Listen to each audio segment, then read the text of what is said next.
Everyday life science চ্যানেলে সকল শিক্ষার্থীদের স্বাগত। আজকে আবারও তোমাদের সামনে নিয়ে চলে এসেছি মিয়োসিস টু কোষ বিভাজন নিয়ে। মিয়োসিস টু কোষ বিভাজনের পদ্ধতি, মিয়োসিসের তাৎপর্য সবিস্তারে বর্ণনা করব। ভিডিওটি স্কিপ না করে পুরোটা দেখতে থাকো এবং ভিডিওটি ভালো লাগলে লাইক করে চ্যানেলটি সাবস্ক্রাইব করে অবশ্যই কমেন্ট করে দিও। পাশে থাকা বেল আইকনটি প্রেস করে দিও, তাতে তোমরা প্রত্যেকদিন আপলোড ভিডিওর নোটিফিকেশন পেয়ে যাবে। এই মিয়োসিস টু কোষ বিভাজন পদ্ধতি হলো মাইটোসিসের অনুরূপ। মিয়োসিস টু কোষ বিভাজন পদ্ধতিতে ক্রোমোজোমের ক্রোমাটিড দুটি পৃথক হয়ে যায় এবং এই অপত্য ক্রোমাটিড দুটি অপত্য জনন কোষের মধ্যে প্রবেশ করে। ফলে ক্রোমোজোমের অপত্য ক্রোমোজোমগুলি হ্যাপ্লয়েড সংখ্যক হয়। তাই মিয়োসিস টু কোষ বিভাজন পদ্ধতিকে বলা হয় সমবিভাজন বা হোমোটাইপিক বিভাজন। এই মিয়োসিস টু কোষ বিভাজন আবার দুটি পদ্ধতিতে হয়, একটি হলো ক্যারিওকাইনেসিস টু আর অপরটি হলো সাইটোকাইনেসিস টু।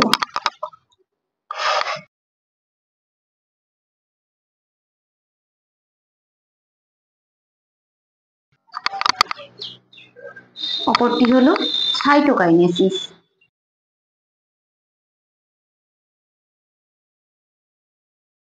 টু। এই ক্যারিওকাইনেসিসের আবার চারটি দশা রয়েছে। কি কি না, prophase two, metaphase two, anaphase two এবং টেলোফেজ টু।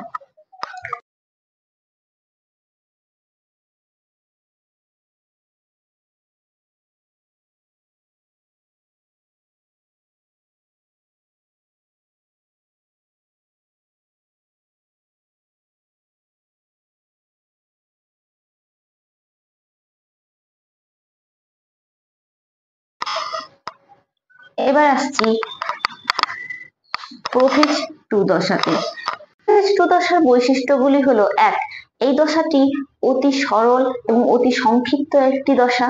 দুই, এই দশায় কোষটি আরো দৈর্ঘ্য ছোট হতে থাকে এবং স্থূল হয় এবং ক্রোমোজোমের ক্রোমাটিড দুটি সেন্ট্রোমিয়ার অঞ্চল দ্বারা যুক্ত থাকে।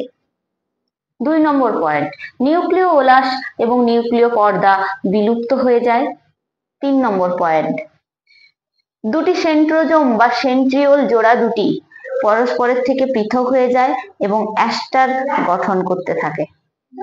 প্রোফেজ দশায় কোষটি কেমন দেখতে হয়? যদি এটি একটি কোষ হয়,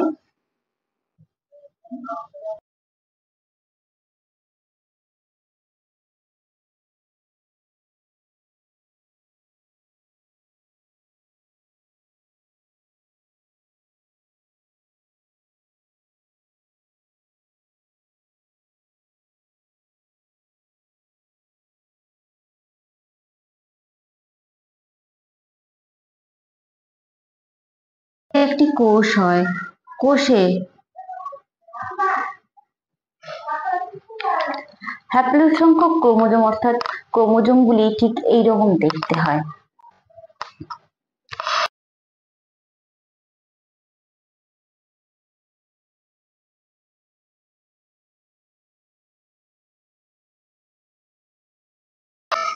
অ্যাস্টার গঠন করে। প্রোফেজ দশায় এটি যদি একটি কোষ হয়, এই কোষের মধ্যে ক্রোমোজোমগুলো ঠিক এইভাবে বিন্যস্ত থাকে, অর্থাৎ একটি ক্রোমোজোমে ক্রোমাটিড দ্বয় এই সেন্ট্রোমিয়ার অঞ্চলে সংযুক্ত থাকে এবং সেন্ট্রোজোম দুই বিপরীত মেরুর দিকে অগ্রসর হয় এবং অ্যাস্টার গঠন করেছে। এরপরে আসছি মেটাফেজ টু। মেটাফেজ টু দশার বৈশিষ্ট্যগুলি হলো: 1 নম্বর, ক্রোমোজোমগুলি আরো ছোট এবং স্থূল হতে থাকে। 2 নম্বর, ক্রোমোজোমগুলি নিরক্ষীয় অঞ্চল বরাবর সজ্জিত হয়।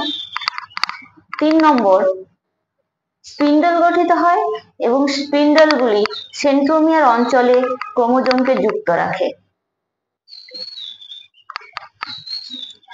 এটি যদি একটি কোষ হয়,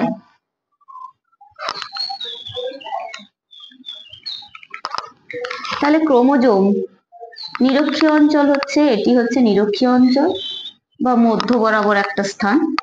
এই নিরক্ষীয় অঞ্চলে কোষগুলি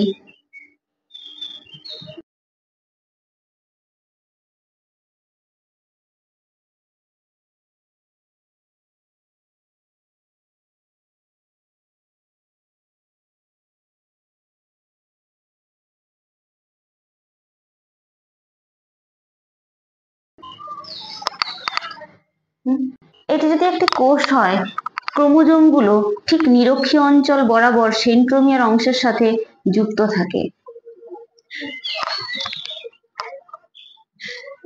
আছে।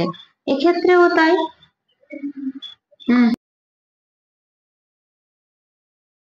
এক্ষেত্রেও ক্রোমোজোমগুলি সেন্ট্রোমিয়ার অঞ্চলে ঠিক এই রকম ভাবে যুক্ত থাকে।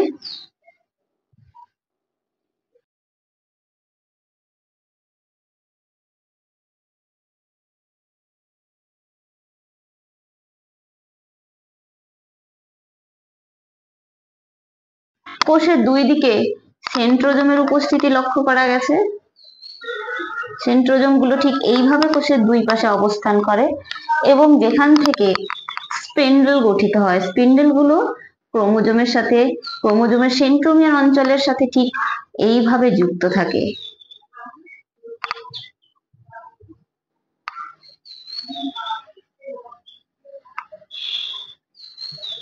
এই ক্রোমোজোমের মধ্যস্থল বরাবর যে লম্বালম্বি ভাবে যুক্ত যে স্পিন্ডল গুলো থাকে তাকে অবিচ্ছিন্ন তন্তু বলা হয়। অ্যানাফেজ 2 দশায়। এই অ্যানাফেজ 2 দশার বৈশিষ্ট্যগুলি হলো ওর সেন্ট্রোমিয়ার বিভাজিত হয় এবং সিস্টার ক্রোমাটিড গুলিকে পরস্পরের থেকে পৃথক করে। এই অ্যানাফেজ দশায় ক্রোমোজোমগুলি VLJ আকৃতির ন্যায় দেখায়। এই অ্যানাফেজ 2 দশায় স্পিন্ডলগুলি ক্রমশ ছোট হতে থাকে, ফলে ক্রোমাটিডগুলি পরস্পরের থেকে দূরে সরে যেতে থাকে। একে বলা হয় অ্যানাফেজীয় চলন।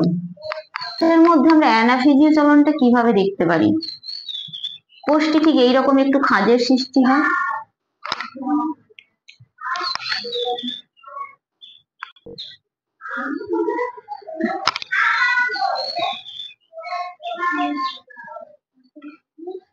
সেন্ট্রোল দুটি দুই প্রান্তে অবস্থান করেছে এবং ক্রোমোজোমগুলি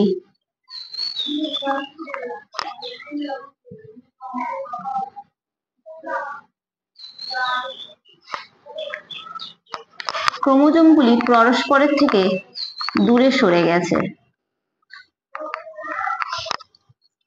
যেগুলি স্পিন্ডল দ্বারা যুক্ত আছে। অর্থাৎ স্পিন্ডল গুলো ছোট হয়েছে, ক্রোমোজোম গুলো সেন্ট্রোমিয়ার অঞ্চল সহ ক্রোমাটিড গুলো পরস্পরের থেকে দূরে সরে গেছে।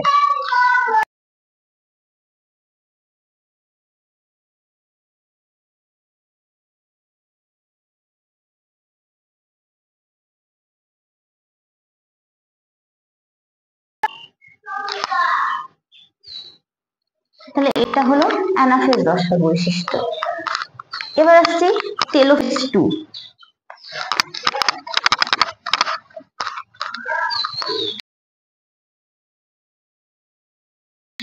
দশার বৈশিষ্ট্যগুলি হলো টেলোফেজের যে অ্যাস্টার ছিল, যেটা স্পিন্ডল গঠন করেছিল, সেই অ্যাস্টার বিলুপ্ত হয়েছে।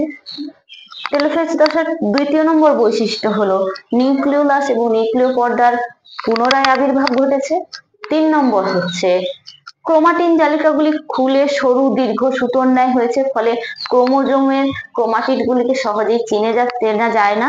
এক্ষেত্রে ক্রোমোজোমের ক্রোমাটিড গুলি প্যাঁচানো সুতোর মতো দেখায়। পরবর্তী বৈশিষ্ট্য হলো এই মেটাফেজ 2 টেলোফেজ 2 উপদশায় মাতৃকোষের অর্ধ সংখ্যক ক্রোমোজোম সমন্বিত অপত্য কোষের সৃষ্টি হয়। অর্থাৎ মেটাফেজ 1 এর সমসংখ্যক ক্রোমোজোম বিশিষ্ট অপত্য কোষের সৃষ্টি হয়েছে। সেই কারণে এই মেয়োসিস 2 কে বলা হয় সমবিভাজন। তাহলে টেলোফেজ উপদশায় আমরা কি কি দেখবো? না, এরকম দুটো কোষের সৃষ্টি হয়েছে। ঠিক আছে, তার আবির্ভাব ঘটেছে নিউক্লিওলাস, সের আবির্ভাব হয়েছে, ক্রোমোজোম গুলি ঠিক এইরকম ভাবে সূত্রাকারে অবস্থান করেছে। হলো টেলোফেজ দশা। তাহলে আমরা সবশেষে মিয়োসিস কোষ বিভাজনের একটা সার সংক্ষেপ পেতে পারি, যেখান থেকে মিয়োসিসের তাৎপর্য আমরা বিশ্লেষণ করতে পারি। এই মিয়োসিস কোষ বিভাজনের সার সংক্ষেপ আমি মাধ্যমে উপস্থিত করছি এবং তার সাথে তাৎপর্যটাও বলে যাচ্ছি। 1 নম্বর, গ্যামেট উৎপাদন। যৌন জননকারী জীবদেহে মিওসিস বিভাজন গ্যামেটোজেনেসিস প্রক্রিয়ায় জননকোষ উৎপাদনে অংশ নেয়। নিম্ন শ্রেণীর উদ্ভিদে স্পোরোজেনেসিসের মাধ্যমে হ্যাপ্লয়েড রেণু উৎপন্ন হয়। 2 নম্বর, প্রজাতির ক্রোমোজোম সংখ্যা ধ্রুবক রাখে। উন্নত জীবের দেহকোষে ক্রোমোজোম ডিপ্লয়েড সংখ্যায় থাকে। জননকোষ গঠনের সময় মিওসিসের মাধ্যমে ক্রোমোজোম সংখ্যা দেহকোষের অর্ধেক বা হ্যাপ্লয়েড হয়। এই ধরনের দুটি জননকোষের মিলনের ফলে পুনরায় ডিপ্লয়েড জাইগোটের সৃষ্টি হয়। এর ফলে কোনো প্রজাতির ক্রোমোজোম সংখ্যা সর্বদাই নির্দিষ্ট বা ধ্রুবক থাকে। 3 নম্বর, যৌনুক্রম। মিওসিস বিভাজন জীবের জীবনচক্রে গ্যামেটোফাইটিক দশার সূচনা করে, অর্থাৎ স্পোরোফাইটিক দশার সমাপ্তি ঘটিয়ে যৌনুক্রম ঘটাতে সাহায্য করে। 4 নম্বর, জিনগত ভেদ বা প্রাজননিক প্রকরণ। মিওসিস বিভাজনে ক্রসিং ওভারের ফলে জিনের পুনঃসংযুক্তি ঘটে, ফলে জননকোষে জিনগত ভেদের সৃষ্টি হয় এবং অপত্য জীবে নতুন বৈশিষ্ট্যের সঞ্চার হয়, যা নতুন প্রজাতির সৃষ্টি এবং বিবর্তনের বুনিয়াদ রচনা করে। 5 নম্বর, পরিব্যক্তি। ক্রসিং ওভার ঘটার সময় রিকম্বিনেশন মডিউলে থাকা একাধিক উৎসেচকের ক্রিয়ার জিন মিউটেশনের সম্ভাবনা বৃদ্ধি পায়। 7 ক্রোমোজোমীয় পরিবর্তন। অ্যানাফেজ 1-এর সময় নন ডিসজাংশনের এবং ক্রোমোজোমের অসম বণ্টন ও অস্বাভাবিক মিওসিসের ফলে অপত্য জীবে অ্যানিউপ্লয়েডি যেমন মনোজোমি, ট্রাইজোমি, নালিজোমি ইত্যাদির সৃষ্টি হয়। 7 জীবগোষ্ঠীর মধ্যে পারস্পরিক সাদৃশ্য ও সম্পর্কের প্রমাণ। মিওসিস বিভাজনের সামগ্রিক ঘটনাবলীর সাদৃশ্য জীবগোষ্ঠীর মধ্যে মৌলিক সম্পর্কের প্রমাণ সূচিত করে। এরপরে আসছি মিওসিস 1 এবং মিওসিস 2 এর মধ্যে তাহলে আমরা কি কি তফাৎ পেলাম।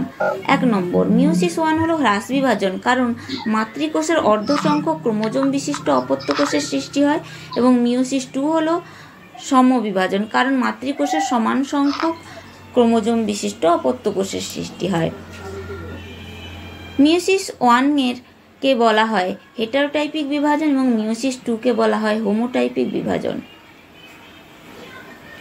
মিওসিস 1-এর ক্যারিওকাইনেসিসের প্রোফেজ 1-এর 5টি উপদশা রয়েছে, কিন্তু মিওসিস 2-এর এরকম কোনো উপদশা নেই। আজকে এখানেই শেষ করলাম।